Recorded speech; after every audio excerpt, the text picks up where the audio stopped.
આજના વ્યસ્ત જીવનમાં ફાસ્ટ ફૂડ આપણી લાઈફસ્ટાઈલનો એક મહત્વપૂર્ણ ભાગ બની ગયો છે. તો સ્વાદમાં ચટાકેદાર લાગતા પીઝા, બર્ગર કે પેકેટમાં મળતી ચિપ્સ ખાતા પછી ઘણીવાર આપણને એવું લાગે છે કે પેટ ભરાઈ ગયું છે, પણ હકીકતમાં તો થોડા સમયમાં જ ફરીથી ભૂખ લાગવા માંડે છે.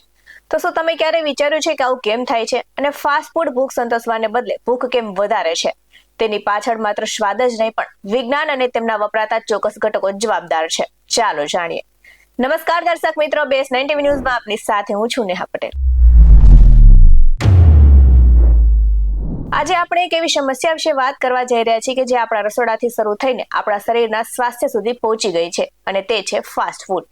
તો આજકાલ આપણી લાઈફસ્ટાઈલ એટલી બધી ફાસ્ટ થઈ ગઈ છે કે આપણને ખોરાક પણ ફાસ્ટ જોઈએ છે. તો પિઝા, બર્ગર, ચિપ્સ કે કોલ્ડ ડ્રિંક્સ દેખાવમાં અને સ્વાસ્થ્યમાં ખૂબ જ આકર્ષક લાગે છે, પરંતુ શું તમે ક્યારેય વિચાર્યું છે કે આટલું બધું ખાધા પછી પણ થોડી જ વારમાં આપણને ફરીથી ભૂખ કેમ લાગે છે અને શા માટે આપણું પેટ ભરાતું નથી?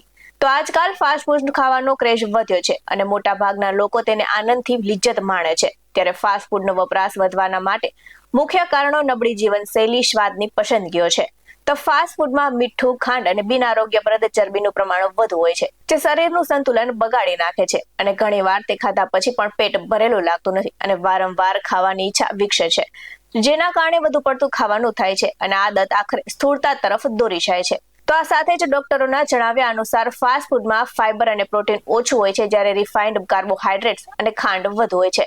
તો ખાધા પછી બ્લડ સુગર વધે છે અને ઝડપથી ઘટી પણ જાય છે. અને આ સાથે જ સ્થૂળતાના વાસ્તવિક કારણોની જો વાત કરવામાં આવે તો સ્થૂળતાનું મુખ્ય વધુ પડતું કારણ કેલરીનું સેવન છે અને અપૂરતી શારીરિક પ્રવૃત્તિઓ. તો ફાસ્ટ ફૂડમાં કેલરી વધુ હોય છે, જે શરીરમાં ચરબી તરીકે એકઠી થાય છે અને વારંવાર ભૂખ લાગવી અને બેદરકારપૂર્વક ખાવાથી વજન વધે છે. તો આ સાથે જ ઊંઘનો અભાવ, તણાવ અને નબળી જીવનશૈલી પણ સ્થૂળતાનો ફાળો છે. તો આ સમસ્યા ધીમે ધીમે ગંભીર બની શકે છે. તો મિત્રો, આમાંથી બચવાનો ઉપાય શું છે? તો સૌથી પહેલા તો ફાસ્ટ ફૂડનો મોહ છોડી દો અને ઘરનો શુદ્ધ અને સંતુલિત આહાર લેવાનું શરૂ કરો. અને તમારા ભોજનમાં પ્રોટીન અને ફાઇબર જેવા કે કઠોળ, લીલા શાકભાજી, ફળોનો સમાવેશ કરો. અને આ સાથે જ દિવસ દરમિયાન પૂરતું પાણી પીવો અને 7 થી 8 કલાકની ઊંઘ લો. યાદ રાખો કે ભૂખ લાગવી એ શરીરની જરૂરિયાત છે, પરંતુ ગમે તે ખાઈ લેવી આપણી સૌથી નબળી પસંદગી છે. આવા જ વધુ અહેવાલ સાથે ફરી મળતા રહીશું. તમે અમારી YouTube ચેનલને સબસ્ક્રાઇબ કરવાનું અને અમને Facebook અને Instagram પર ફોલો કરવાનું ભૂલશો નહીં. બાકી નવી અપડેટ્સ મેળવવા માટે આપ જોતા રહો BS9 TV ન્યૂઝ. અહીં આપવામાં આવેલી જાણકારી વિવિધ નિષ્ણાતોના જણાવ્યા પર આધારિત છે. BS9 TV ન્યૂઝ આવ્યું કે પુષ્ટિ નથી કરતું. નમસ્કાર.